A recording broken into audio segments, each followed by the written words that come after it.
Então, pessoa, vamos sofrer mais um pouquinho com as pontuações da vida? Eu sei que a vírgula é o maior tormento e assombração da maioria, principalmente para quem precisa produzir redações, mas questões de pontuação não ficam restritas ao uso da vírgula. Há outras pontuações que nós precisamos dominar também, tanto para a redação, para a escrita, quanto para as questões objetivas, já que isso vem cobrado com uma intensidade significativa nas provas de português. Hoje, para nós começarmos a desbravar esse outro universo, nós precisamos discutir o uso das aspas, que inclusive, convenhamos, tem causado um número significativo de erros, tanto nas redações quanto nas provas de português, nas provas de linguagens. O uso é meio aí, digamos, intuitivo, a maioria não sabe exatamente o quanto deve usar ou usa de forma excessiva e aí os problemas aparecem, né? Eu diria que há alguns usos que a maioria já sabe que existem e que são corretos e outros nem tanto.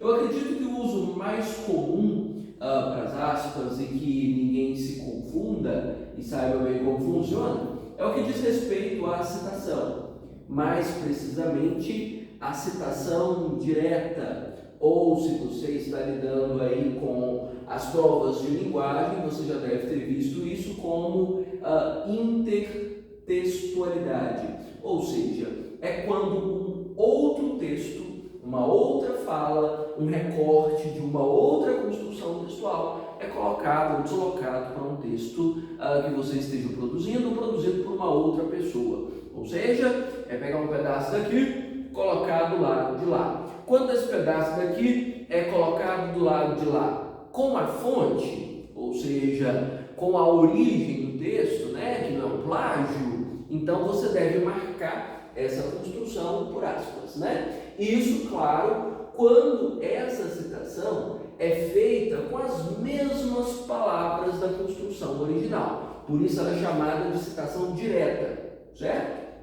Não é a adaptação. A adaptação é paráfrase, e paráfrase não envolve aspas. Então significa que se houver um trecho entre aspas com um verbo vicário, né, disse fulano, citou cicrano, né, declarou Beltrano, se tiver algo assim, significa que nesse caso essa construção pertence exatamente da forma como ela foi construída a uma outra pessoa. Eu já aproveitando que eu estou falando sobre isso, a citação direta permite, digamos assim, uma vantagem e uma desvantagem nas construções textuais, inclusive que motivam aqui o meu desestímulo a que você faça isso, porque na redação não presta, né? Estou falando aqui mais nas avaliações das provas de português, de linguagens, você precisa saber como funciona esse negócio. Quando você arrasta uma outra construção textual para dentro de um texto que outra pessoa produz ou que você esteja produzindo, isso confere ao texto mais autoridade, ou seja, aquela informação recortada de um outro meio serve para reforçar, para endossar uma informação. Isso vai aparecer principalmente nas interpretações de texto e nas cobranças de pontuação pelas provas afora, ou seja, para que, com que intenção o autor pegou um trecho de outro escritor, de uma outra pessoa, do Joaquim das Couve, e pôs no texto dele. Para que serve isso? É para conferir autoridade à informação, ou seja, isso pesa, né, positivamente para a argumentação do texto, para a força da opinião ou, mais precisamente, para o jogo de persuasão que todo texto estabelece. Ou seja, pesa mais na intenção de convencer o outro de que as ideias produzidas são corretas, são viáveis, devem ser levadas em consideração, certo? No entanto, o uso dessa citação direta, desses trechos entre aspas, pode gerar, eu vou colocar aqui na verdade, 2 pontos negativos, para você entender inclusive por que na redação não é tão legal fazer. Porque gera, de alguma forma, perda da autoria das ideias colocadas ali. E eu acredito que você tenha clareza do porquê que essa autoria é perdida. Porque afinal de contas, não é o trecho seu, né? Você roubou, você catou, você está colocando outra pessoa no seu texto. Se você precisou recorrer a um trecho de uma outra pessoa, exatamente como essa outra pessoa disse, fez esse Ctrl+C, Ctrl+V, é porque você não tem domínio do assunto e precisou copiar do outro, né, do coleguinha. Você perde um pouco do peso das suas ideias sobre o texto, certo? Então, é um jogo duplo. Por um lado, quem cita trechos, né, recortados de outros autores, de outros lugares, de outras obras, confere mais a autoridade à sua construção, mas pode perder a autoria do que está construindo. E aí, quem produz o texto precisa avaliar no momento o que pesa mais ou o que é mais importante naquele momento. Se pensarmos, por exemplo, suponhamos, numa peça jurídica, num acórdão, num texto de defesa de uma causa qualquer, numa defesa de uma causa em que eu preciso convencer um juiz de que houve ou não fraude, crime, infração, seja lá o que for, o que é mais importante? Eu pesar a mão na autoridade ou eu pesar a mão na minha autoria? 2 segundos para a Dora pensar. Você já sabe que nós estamos na justiça, nesse caso, e na justiça é muito mais importante eu sustentar a minha autoridade do que a minha autoria. Afinal, eu não vou publicar meus poemas no jornalzinho da escola, eu preciso salvar o cliente. A autoridade pesa mais. Então, recortar trechos entre aspas, por exemplo, de códigos legais, de trechos de jurisdições ou coisa do tipo, vai funcionar muito mais. É melhor trazer os trechos entre aspas, pelo tipo de texto e pelo propósito que ele tem.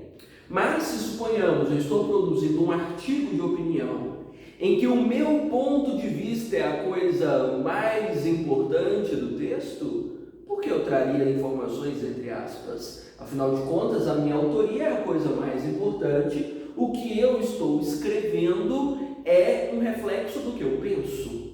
Por que eu vou colocar trechos do que outras pessoas pensam entre aspas? Para perder o meu espaço da defesa da minha ideia. É melhor eu adaptar com as minhas palavras a ideia do outro, até para transformar as ideias do outro num ponto de vista, num prisma meu. Você está entendendo? Então, isso de mais autoridade, menos autoria, vai depender do gênero textual e da intencionalidade com a qual o texto foi produzido. Então, pode ser que o trecho, entre aspas, valorize o texto. Se a minha intenção maior é conferir peso à informação, pode ser que o trecho, entre aspas, me faça perder espaço e seja um prejuízo. Então, no processo de interpretação, você precisa ficar atento sobre qual é o propósito desse texto, para que ele foi escrito, por que o autor organizou as ideias assim e se ele ganhou ou perdeu. No seu caso, num texto dissertativo, na lógica de um Enem, de um vestibular ou de um concurso, para escrita é péssimo. Afinal, o texto dissertativo das suas 30 linhas aí depende do peso de autoria. É a força do que você está dizendo. Então, você não pode abrir mão disso. Nada de trechos entre aspas, ok? Então, a perda de autoria, isso é um ponto negativo, né? Dependendo do gênero que você está escrevendo.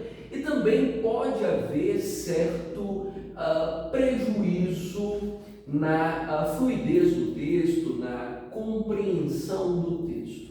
Mas por que um trecho, entre aspas, pode afetar a compreensão do texto? Gera desnível.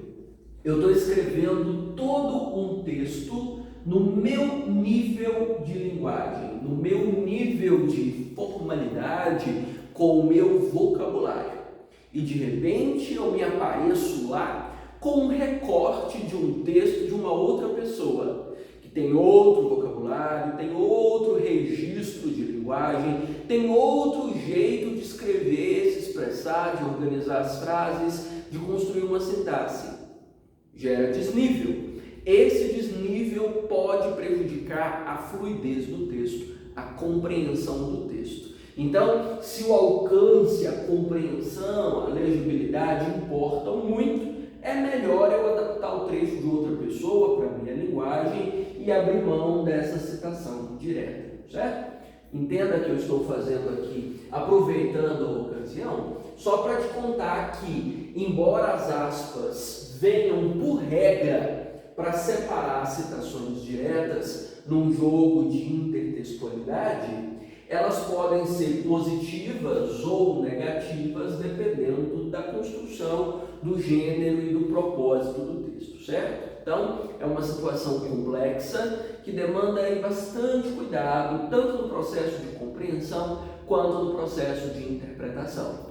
Combinado? Combinado. Além dessa citação direta, nesse jogo de intertextualidade, né, na construção textual, as aspas ainda podem aparecer também para citações mais simples. Eu vou colocar aqui citação simples, só para ajudar você a diferenciar as funções. Sabe quando você tem um termo técnico, um conceito, um nome de obra, uma época ou coisa assim? É conveniente marcar esses termos com aspas, né? O nome do livro, o nome do conceito, modernidade líquida, entre aspas, porque isso ajuda a definir também uma certa intertextualidade, porque ainda é citação. Ou seja, eu estou trazendo recortado não um conjunto complexo de ideias de um trecho recortado de outro lugar, escrito por outra pessoa,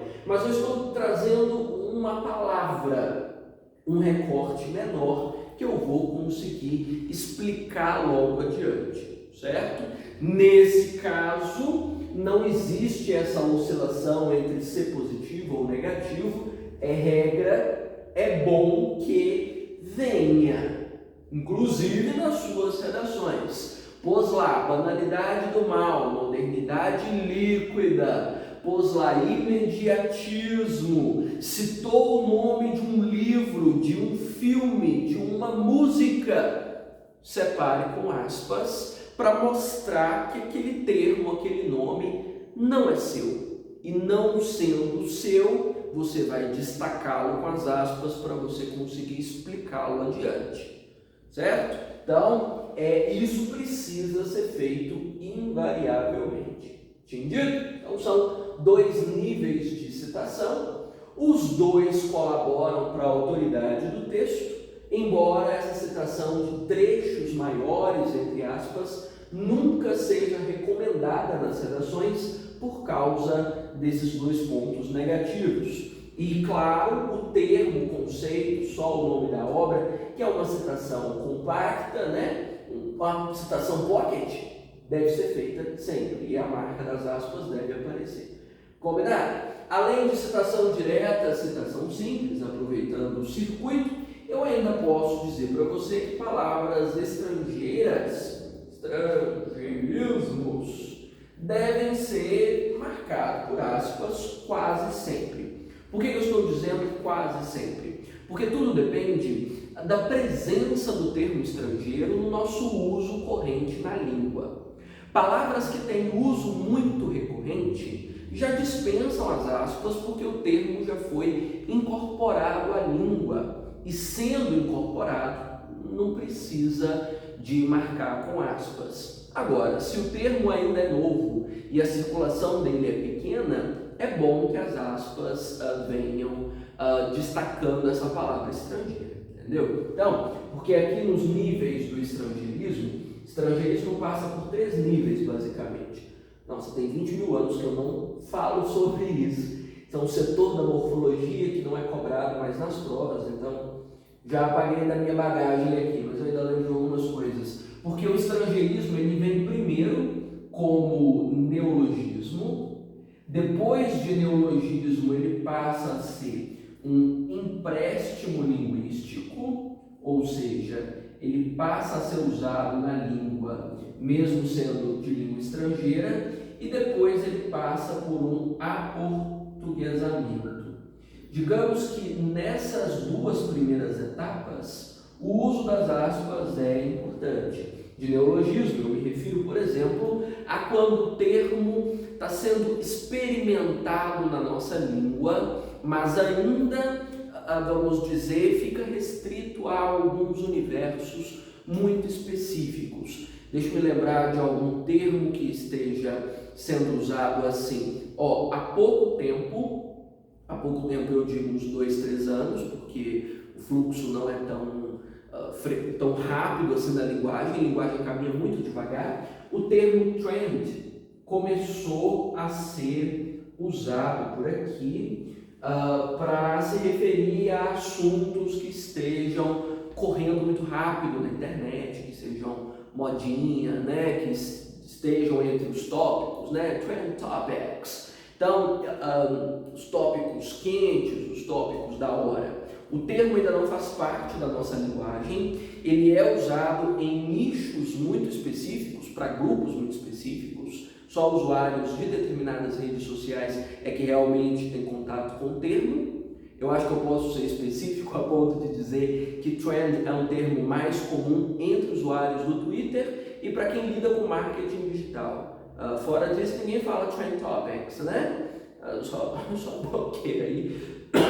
Eu já estou tossindo de tentar falar isso em inglês aqui. Enfim, as trends devem ainda ser usadas como aspas, afinal de contas o termo ainda nem está aqui ainda, ele está só circulando em meios muito específicos. Depois de determinado tempo, se esse termo continua sendo circulado, ele se torna um empréstimo, ou seja, ele é de alguma maneira incorporado à língua. Deixe-me ver aí do universo dos internetês, que termo veio incorporado à língua nos últimos tempos? Live. Live já ficou extremamente comum. O termo já existia, obviamente, no meio virtual há bastante tempo, mas a pandemia popularizou de uma forma absurda. Todas as redes sociais praticamente têm a possibilidade de live, né? Instagram, YouTube, companhia.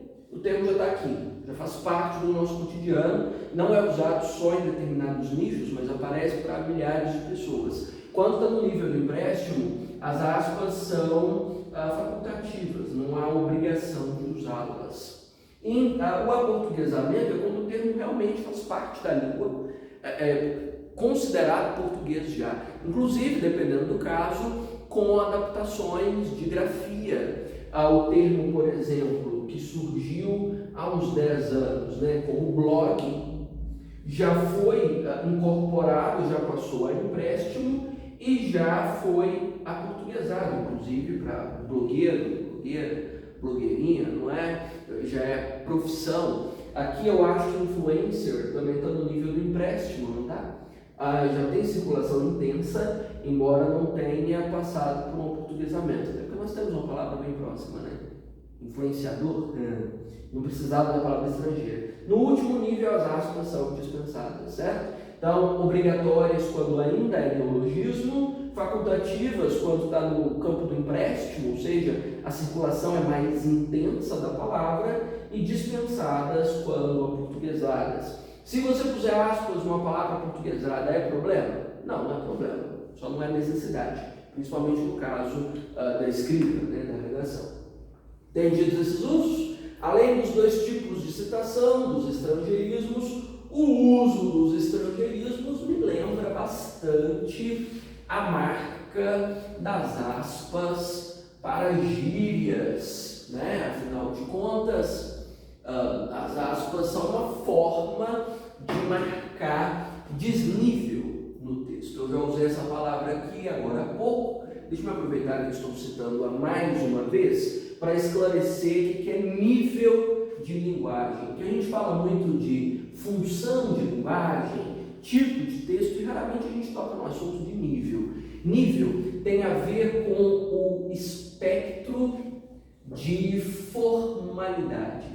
A palavra espectro é comum para você? Eu tenho usado muito nas aulas, então já acho popular a palavra. Espectro tem a ver com as variantes, né? Vamos dizer assim, do mais formal para o menos formal. Existem trocentas opções aqui no meio de oscilações entre o que é mais ou menos formal. Essa grade de variações é o que se denomina como espectro. Então, há uma linguagem profundamente mais formal, então a gente chama esse nível mais formal de linguagem padrão, né? Mais padrão, e a linguagem menos padrão. Qual é a grande diferença nessa variante do espectro?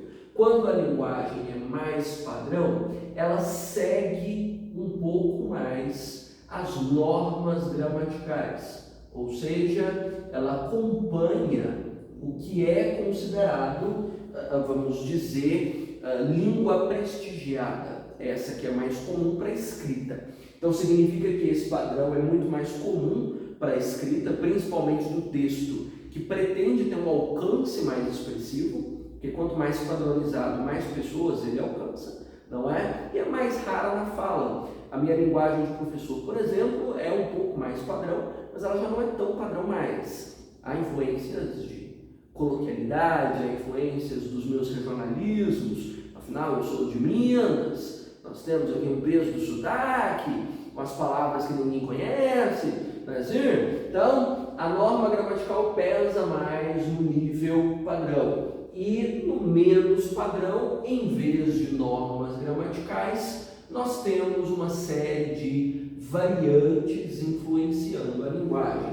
Isso que eu falei, por exemplo, do mineirês, né? É uma variante que torna a linguagem menos padronizada, ou seja, ela não pode ser posta numa caixinha de normas gramaticais. Então tem variante do lugar de onde a pessoa vem, tem a variante da classe social que a pessoa pertence, afinal cada classe tem sim determinadas formações de linguagem, determinados termos. Hoje já se fala de variantes inclusive associadas a gênero, afinal de contas homens, mulheres, pessoas trans, pessoas gays têm vocabulários específicos, termos específicos que fazem parte do rol das variantes. Tem a questão da idade, provavelmente há termos que eu uso sendo uma pessoa quase idosa, que você nem sabe mais o que são, né? Porque eu já estou bem cagado. Você que é mais jovenzinho provavelmente tem outros termos que eu não vou entender, não é assim? Oscilações de idade, ainda oscilações vinculadas à região do país onde se está, enfim, milhares e milhares de traços, né, que tem a ver com cultura, com geografia, né, com época, enfim, inúmeras formações que alteram a construção da linguagem. O que acontece com a modalidade com nível menos padrão? O alcance é reduzido. Maior alcance, menor alcance. Por que o alcance é menor? Se eu uso só, por exemplo, os termos vinculados ao lugar onde eu vivo, né, aqui a Minas, aos termos vinculados à minha geração oitentista, né, a minha classe social, significa que eu vou limitar o volume de pessoas que vai conseguir me entender. Porque os termos que eu estou usando fazem muito parte de um recorte de cultura, de época e de lugar. Então, reduz o alcance. Então, quanto mais padrão, mais alcance a linguagem consegue, certo? Alcance é uma palavra nova que eu devo ter criado agora, né? Maior é o alcance, e quanto menos padrão, menos alcance essa palavra consegue. Ou seja, ela chega para menos pessoas, que afinal ela é restrita a um ambiente geográfico e cultural muito particular.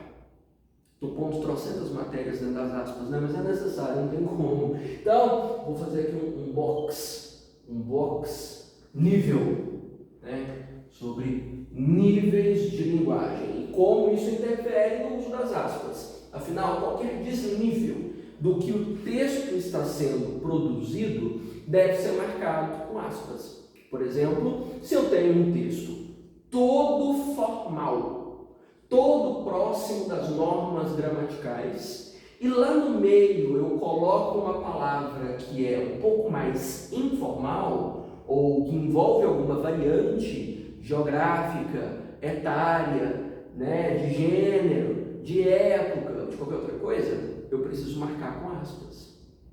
Se eu tenho todo um texto, por exemplo, escrito para o público leigo, e lá no meio eu coloco um jargão, um termo científico ou específico de uma determinada profissão, eu tenho que marcar com aspas, porque sai do nível em que aquele texto foi escrito. Compreende? Se eu estou escrevendo, por exemplo, um texto para os meus contemporâneos, para os outros oitentistas espalhados pelo mundo, chegando na casa dos 40, né? E lá no meio eu trago um termo dos jovenzinhos, né? De vocês aí, eu preciso marcar esse termo com aspas, porque ele escapa do nível de produção do texto. Então isso é uma função super importante. As aspas, de certa forma, mostram que aquela palavra pertence a uma bolha diferente do que o texto no todo foi produzido. Claro para você? Então, qualquer tipo de desnível, seja ele gíria, seja ele jargão, ou qualquer coisa que escape do que predomina no texto, tem que ser marcado com aspas. Entendido? Então, tome cuidado, principalmente na prova objetiva. A pergunta que você vai me fazer: e se eu estiver fazendo uma redação, eu tenho que marcar esse desnível com aspas também? Bom, a resposta é: na sua redação não pode haver desnível. Não, você não pode. A redação precisa manter o mesmo nível de linguagem. Então, um nível mais padrão, não é assim? Sem nenhum tipo de variante, ou o mínimo de variante possível. Então você não deve, certo? Então você não vai marcar gíria com aspas na sua redação, porque você não pode usar gírias. Você não vai marcar jargões com aspas, porque você não vai usar jargões, certo? Redação é outro departamento, não te permite usar esse tipo de coisa. Essa é uma função que você precisa saber para a prova de linguagens, para a prova de português, porque vão te perguntar por que as aspas apareceram lá. Você precisa responder. Entendido? Mas na redação, esse tipo de construção não é bem-vinda, não é viável.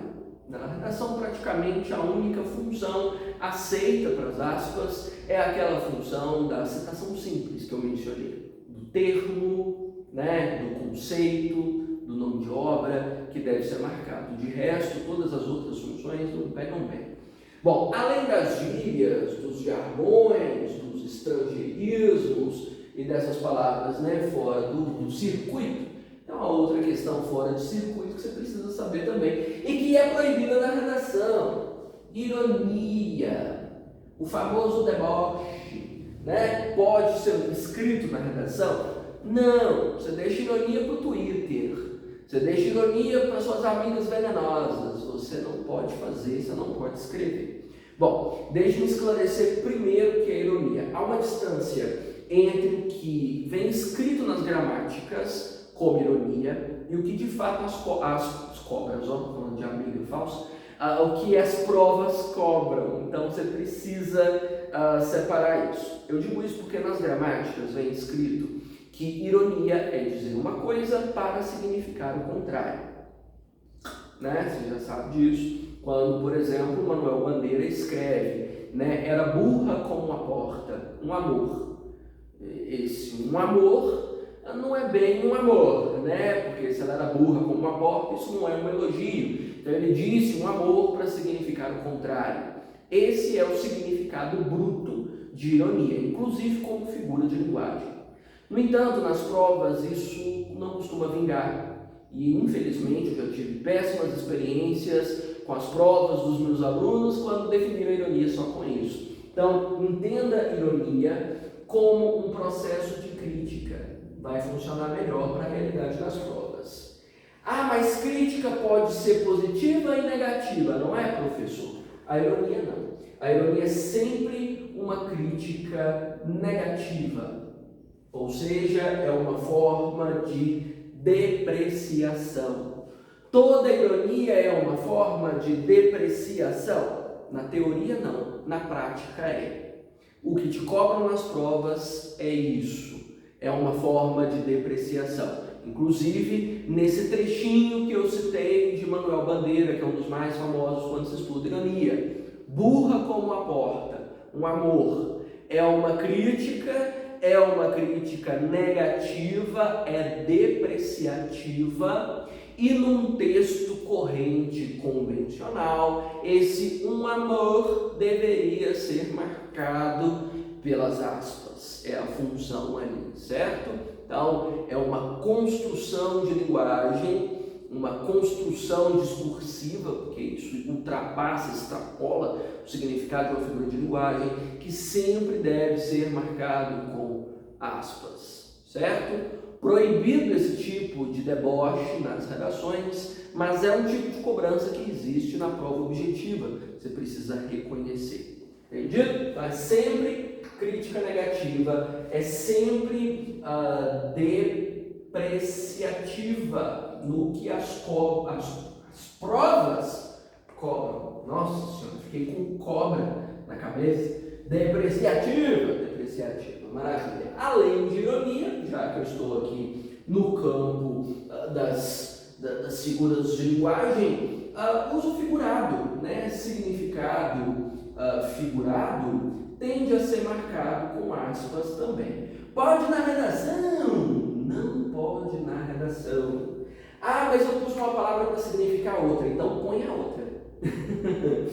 Mas eu não tenho a melhor palavra, muda a frase. Não traga sentido figurado para a redação. Já houve um tempo no meu passado que eu dizia para as pessoas que era legal porque era criativo. Ficou no passado. Hoje não cabe, não entra. Mas sentido figurado, a mesma coisa que você conhece por aí como conotação, que é também comumente conhecido como metáfora, deve ser marcado por aspas também. Nos textos convencionais é muito comum. E aqui, acaba que no fim das contas, esse significado figurado é uma extensão disso que eu falei do desnível. Quando o texto, por exemplo, é todo denotativo, todo escrito de forma literal, e lá no meio tem uma palavra que sai do nível da denotação e cai no figurativo.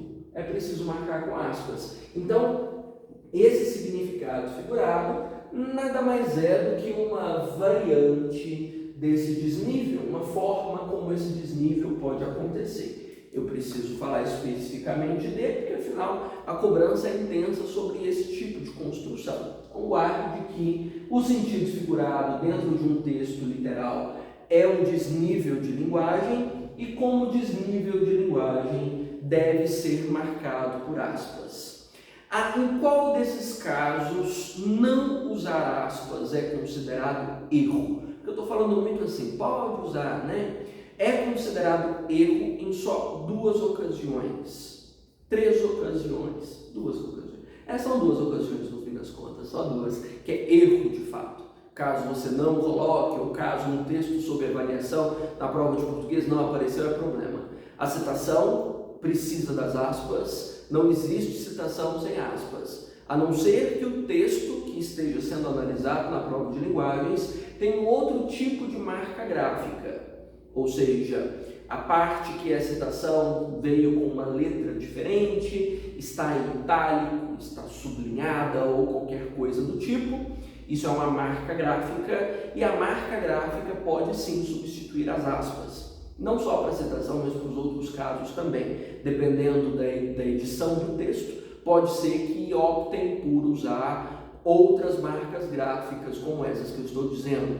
Itálico, negrito, recuo, mudança de fonte, mudança de tamanho, para destacar a citação. Mas precisa haver marcas gráficas. Do contrário, a falta delas ou a falta das aspas podem ser consideradas problemáticas, certo?